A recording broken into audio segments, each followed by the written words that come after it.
4-5 পুরুষ ধরে করতেছে। মনে আছে সেই সব ঈদগুলোর কথা? কোরবানির এক সপ্তাহ আগে থেকেই গলিতে গলিতে ঘুরত কামারদের ছুরিদা শান দেওয়ার আওয়াজ। আগুনে ঝলসে উঠত লোহা, হাতুড়ির শব্দে মুখর থাকত কামারশালা।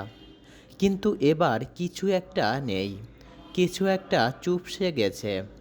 নরসিংদীর কামারশালাগুলোয় যেন ঈদের আগেই নেমে এসেছে অন্ধকার। এভাবে তো জীবিকা চলে না। আর আমরাও তো মনে করেন যে অন্য কোনো কর্ম জানি না, ছোটবেলা থেকে এটা দেখছি, এটাই শিখছি, এটাই করতেছি, তো এটা আমাদের করা লাগবেই। আর এটা তো আমরা বাদ দিতে চাই, তো অন্য কোনো পেশায় জড়িত হইতে হবে।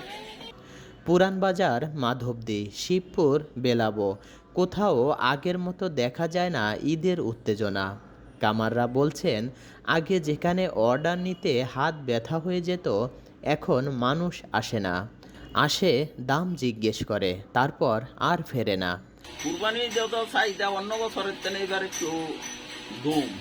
এই ইদানিং কয়েকদিন ধরে একটু চাপ বাড়ছে, এতদিন তো অল্প সময় থাকতেছি এই আর কি।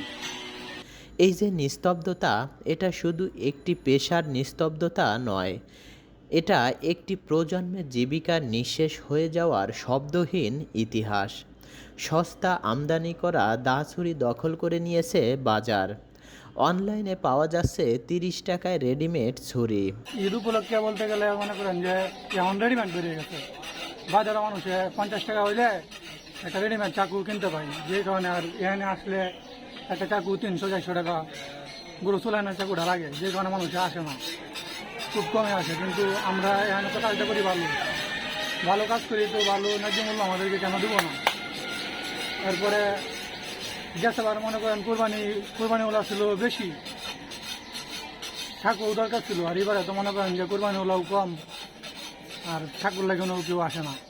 যারা আসে ভালো জানে তারা আসে। আর এই কামার বাড়ির মান তো ভালো, যে কারণে মনে করেন যে যারা জানে দূর দূরাবিল থেকেও অনেকেই আসে এখানে কাজ করে নিয়ে লাগে। আর যারা বাজার থেকে রেডিমেড কিনতে পায় তারা এখানে আসে না। আর কামাররা, তারা 150 টাকা খরচ করেই শুধু বানাতে পারেন একখানা ভালো ছুরি। পাশাপাশি লোহার দাম বেড়েছে আকাশচুম্বী, কিন্তু দাম বাড়েনি শ্রমের। ফলাফল, কামাররা আর টিকতে পারছেন না। এই অবস্থা শুধুই অর্থনীতির নয়, এটা সাংস্কৃতিক সংকটও। একসময় যেসব বাচ্চা দাদা চাচার সঙ্গে কামারশালায় যেত, আজ তারা যেতে চায় অনলাইন কোর্সে। আর যদি এই শিল্প একদিন পুরোপুরি হারিয়ে যায়, তবে কোরবানির ছুরি ঠিকই থাকবে, কিন্তু থাকবে না সেই ছুরির পেছনের ঘাম, আগুন আর ভালোবাসার গল্প। ভাই, আপনি কি নিয়ে আসছেন এখানে? এই দাও ছুরি বডি নিয়ে আসছি আর কি, কুরবানি উপলক্ষে প্রত্যেক বছরে আসি। আচ্ছা, প্রতি বছর এখানে দাঁড় করানোর জন্য নিয়ে আসেন, জি, না অবশ্যই। নতুন করে করে ছুরি দাবটি কিনেন কোনটা? না না না, আমরা নিয়ে আসছি, আমার কাজ খুব ভালো, এই জন্য আমরা মাঝে থেকে আসছি। মাদুদি থেকে আসছেন? জি জি, প্রত্যেক বছরে আসি। না, এখন তো বাজারে সচরাচর রেডিমেড জিনিস পাওয়া যায়, তো রেডিমেড জিনিসের তো ভালো না, এই জন্য আমরা এই জায়গা থেকে নিই। আমরা মানে কাজ এইখানে করি কামার ভালো। বাড়ি যে এটা আছে মানসম্মত, এই জন্যই এখানে আসা। হ্যাঁ।